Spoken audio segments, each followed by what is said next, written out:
Okay so hello बच्चों, this is Abhishek sir from Moody commerce academy. And हमारा जो binomial distribution था, कल मैंने वीडियो 1 डिस्कस किया था, है ना।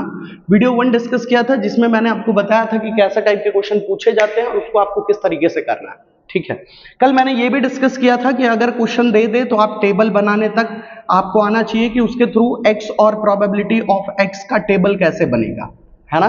जब ये वैल्यूज मिल जाते हैं तो इस वैल्यू के थ्रू हम क्या निकाल लेते हैं, मीन निकाल लेते हैं, या तो वेरिएंस निकालने बोला जाए तो वो भी हम निकाल पाते हैं। ठीक है, ये सारी चीजें मीन और वेरिएंस निकालने के लिए आपको क्या करना पड़ता है भाई, एक्स और प्रोबेबिलिटी ऑफ एक्स पता होना चाहिए, है ना। तो आज एक क्वेश्चन लेंगे जिसके थ्रू मैं आपको मीन भी निकाल के दिखाऊंगा और वेरिएंस भी निकाल के दिखाऊंगा, और एक और इंपॉर्टेंट क्वेश्चन डिस्कस करूंगा जो कि पूछा जाता है बहुत। ठीक है, चलिए शुरू करते हैं वीडियो को।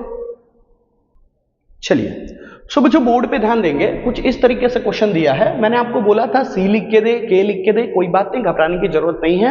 आपका स्टेप्स जैसे चलता है बिल्कुल उसी तरीके से चलेगा। ठीक है, ये चैप्टर का और एक मैं बहुत इंपॉर्टेंट क्वेश्चन बता देता हूं, लिख लो कहीं पे, उसका नोट्स बना लेना। प्रॉपर्टीज ऑफ बाइनोमियल डिस्ट्रीब्यूशन लिखो कहीं पे, properties of binomial distribution, 6 point उसके याद कर लेना, है ना। 6 पॉइंट्स आप कवर कर लेना, वो बहुत जरूरी है। Properties of binomial distribution most of the time 90% chances होता है कि प्रॉपर्टीज ऑफ बाइनोमियल डिस्ट्रीब्यूशन पूछा जा सकता है।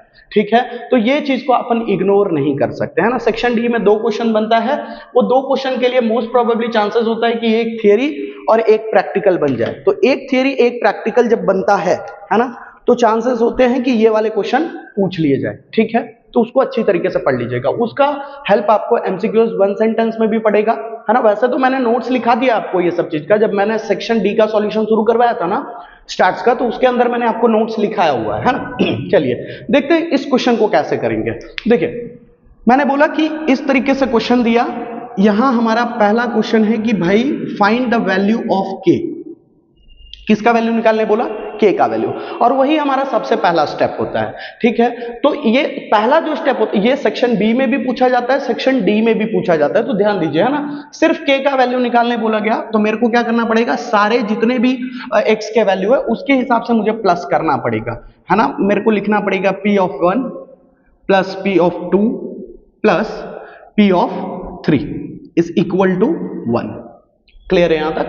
P ऑफ 1 कितना हो जाएगा भाई, K अपॉन 1 प्लस 1 का factorial plus K upon 2 plus 1 का factorial plus K upon 3 plus 1 का फैक्टोरियल, है ना, इज इक्वल टू 1। अगर आपने पहला वीडियो नहीं देखा ना तो उसको जाके पहले ध्यान से देख लेना, तब ये चीजें आपको समझ में आएंगी। ठीक है, अब इसके हिसाब से करेंगे तो बताइए, k अपॉन 2 फैक्टोरियल नीचे, k upon 3 factorial plus k upon 4 factorial is equal to कितना हो जाएगा, 1।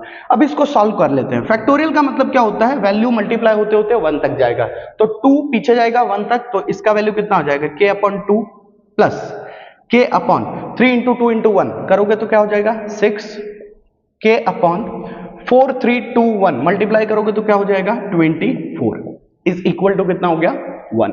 ये तीनों का एलसीएम लेके हम सॉल्व करेंगे, तीनों का एलसीएम लोगे तो आपका आएगा 24, बराबर है। बोर्ड को एक बार देख लेते हैं, यस विजिबल है। ये हो गया 24, इसमें हमको 12 से मल्टीप्लाई करेंगे 24 आएगा, तो ये हो जाएगा 12k प्लस 6 4 जा 24 तो 4k प्लस 24 1 जा 4 तो ये ऊपर रह जाएगा k इज इक्वल टू कितना हो गया 1।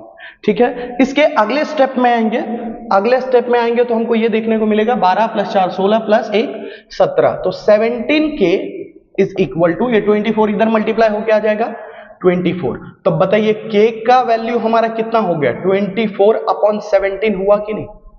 ये पहला क्वेश्चन था, k is equal to what, तो k is equal to 24 upon 17। ठीक है, मैंने आपसे कल ये भी बोला था कि वो किसी एक एक का भी पूछ सकता है कि भाई तो बताओ k का वैल्यू निकालो और प्लस p ऑफ 2 का वैल्यू निकालो, क्या आएगा, है ना। लेकिन जो सेक्शन डी में क्वेश्चन बनता है उसमें बोल देता है कि पूरा टेबल ही बनाओ, तो हमको टेबल बनाना पड़ेगा। देखो इस तरीके से पूरे का टेबल बनाना पड़ेगा।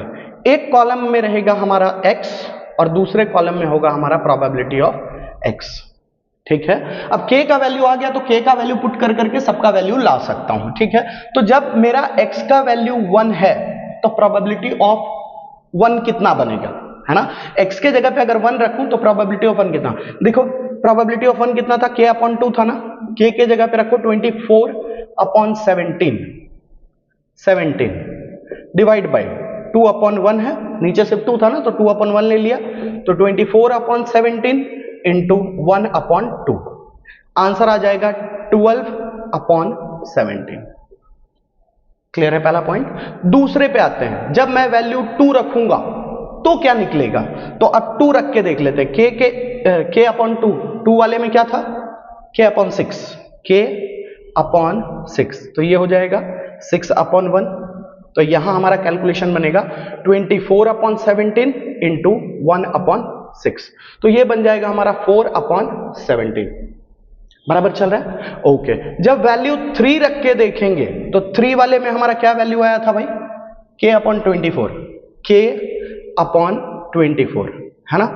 तो यहां हो जाएगा हमारा k के जगह पे रख लेते हैं वैल्यू 24/17 होल अपॉन 24 है सिर्फ नीचे, तो इंटू यहां डिवाइड में 1 रख दो, is equal to 24/17 into 1/24, answer आ जाएगा 1/17। ये बन गया हमारा टेबल। सेक्शन डी में जब पूछा जाता है तो इस तरीके से पूछा जाता है।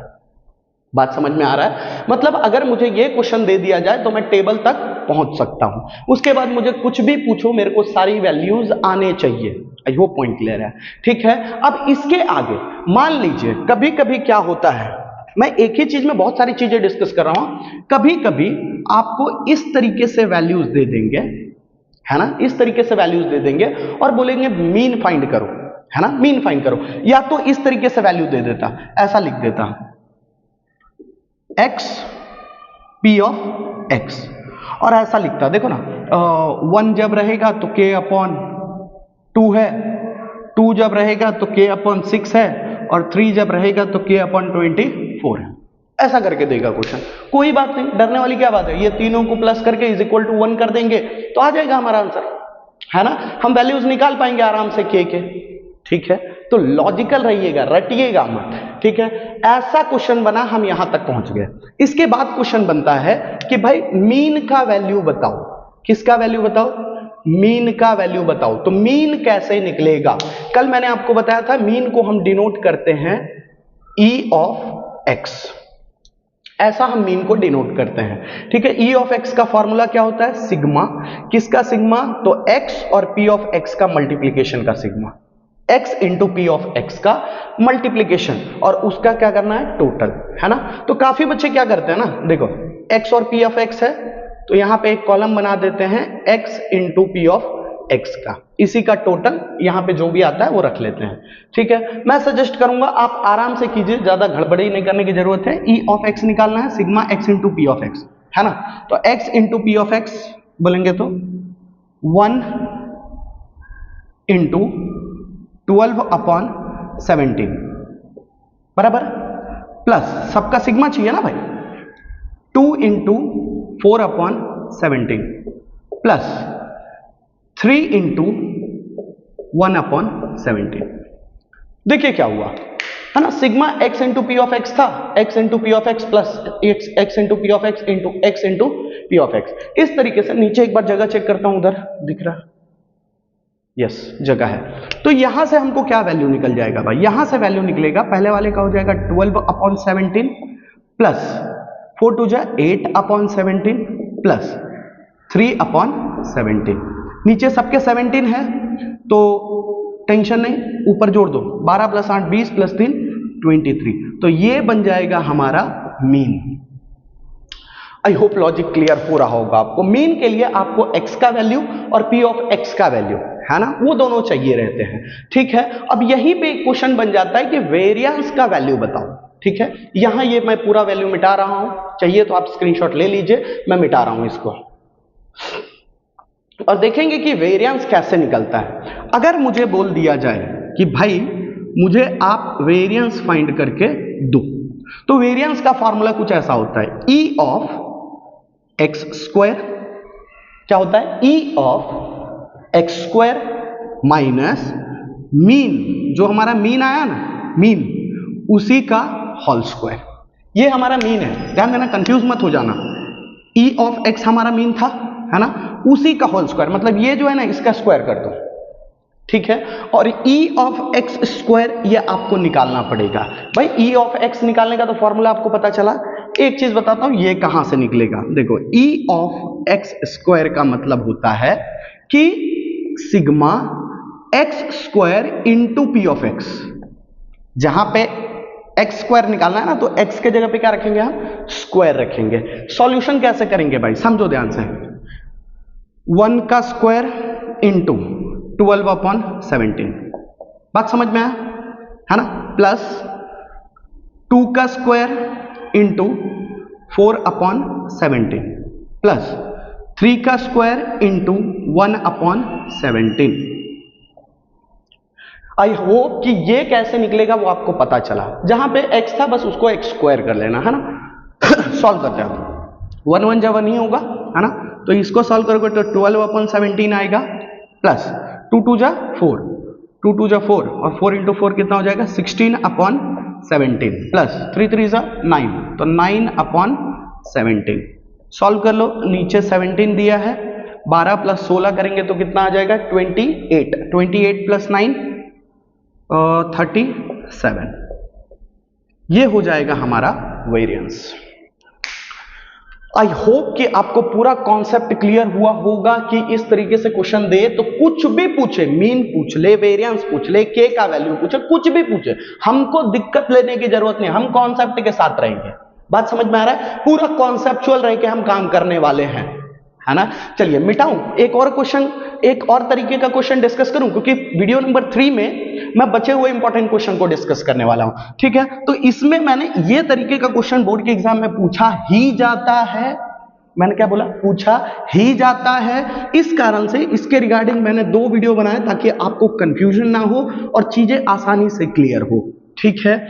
और भी आपको ऐसा लगेगा कि कोई चैप्टर जिसके वीडियो अवेलेबल नहीं है, जिसको मैंने स्किप करने बोला, उसके इंपॉर्टेंट क्वेश्चन चाहिए तो बोल देना। जैसे डिफरेंशिएशन के सर इंपॉर्टेंट क्वेश्चन बता दो जो बोर्ड के एग्जाम में पूछे जाएंगे, है ना, मैं बता दूंगा। चलिए ध्यान दीजिए, यहां पे कई बार क्या होता है पता है, ऐसा लिख के दे देता है कि मीन की वैल्यू समथिंग है और वेरिएंस की वैल्यू समथिंग है, ऐसा करके दे देता है ना। फिर उसमें कुछ भी पूछा जा सकता है हमको, है ना। जैसे एक क्वेश्चन मैं उठा लेता हूं कि मीन का वैल्यू यहां पे दिया हुआ है 3.9 और वेरिएंस का वैल्यू दिया हुआ है 2.73।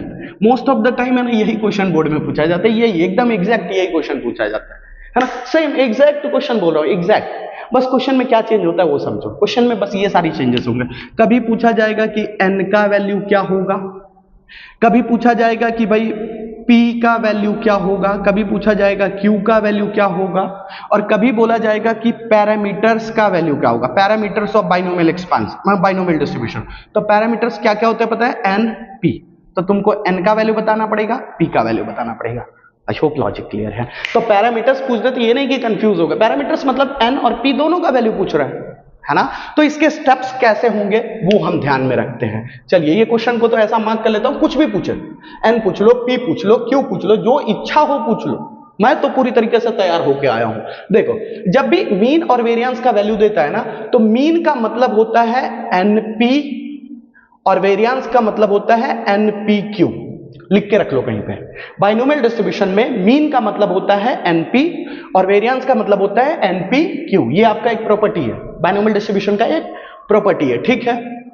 इसको मार्क कर लो। अब शुरू करते हैं। सबसे पहले है ना ऐसे टाइप के क्वेश्चन बने तो आप सबसे पहले q ही निकाल सकते हो।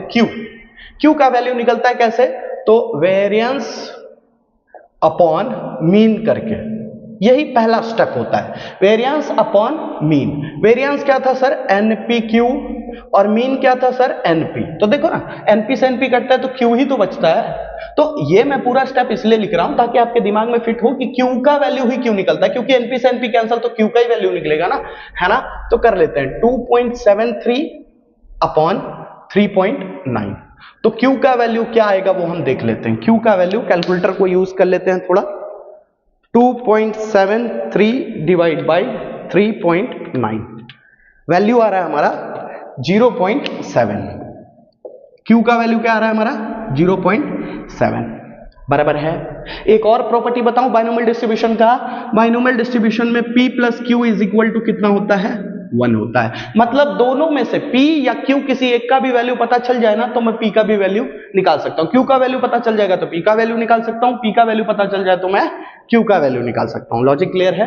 p plus q is equal to 1 होता है। देखो ना इसी में फिट करते हैं तो p plus 0.7 is equal to 1, तो p is equal to 1 minus 0.7। तो बताइए p का वैल्यू हमारा क्या आ गया? 0.3। कुछ भी पूछो हम बता देंगे। q पूछोगे तो q बताएंगे, p पूछोगे तो p बताएंगे, n पूछोगे तो n भी बता देंगे। सबसे लास्ट स्टेप होता है n। n कैसे निकालते हैं सर? n निकालने से पहले आपको ये दो स्टेप जाना पड़ेगा, q भी निकालना पड़ेगा, p भी निकालना पड़ेगा। और मोस्ट ऑफ द टाइम है ना n ही पूछे जाते हैं। ठीक है, कितने नंबर्स हैं तो n कैसे निकलेगा? तो किसी एक इक्वेशन में डाल दो, जैसे np इज इक्वल टू 3.9 था या npq इज इक्वल टू 2.7, किसी में भी डाल दो। जैसे मैं लिख दूं np इज इक्वल टू कितना था? 3.9 बराबर। n का जगह छोड़ दो, p का वैल्यू है हमारे पास 0.3 तो 3.9। n is equal to 3.9 divide by 0.3 divide दोगे आंसर आ जाएगा 13। n का वैल्यू क्या आ गया हमारा? 13। मार्क कर लो। देखो भाई ध्यान से किस तरीके से निकला। अब आपके मन में ये तो जरूर सवाल आ रहा होगा कि सर यही इक्वेशन आपने क्यों चुना, इसको क्यों नहीं चुना? लो चुन लेते हैं। चुन लूं? कहां चुनूं? यही चुनते हैं। लिखा है NPQ इज इक्वल टू 2.73 है ना। n p का वैल्यू कितना था? 0.3, q का वैल्यू था 0.7 इज इक्वल टू कितना हो गया? 2.73 बराबर है n। इसको मल्टीप्लाई करो, 0.3 इंटू 0.7 आ जाएगा आपका 0.21 इज इक्वल टू 2.73। तो बताइए इसके बाद n is equal to 2.73 divide by 21 होगा, है ना? सॉरी 0.21 होगा। डिवाइड दो 2.73 डिवाइड बाई 0.21, देखो करके आंसर 30 नहीं आ रहा है।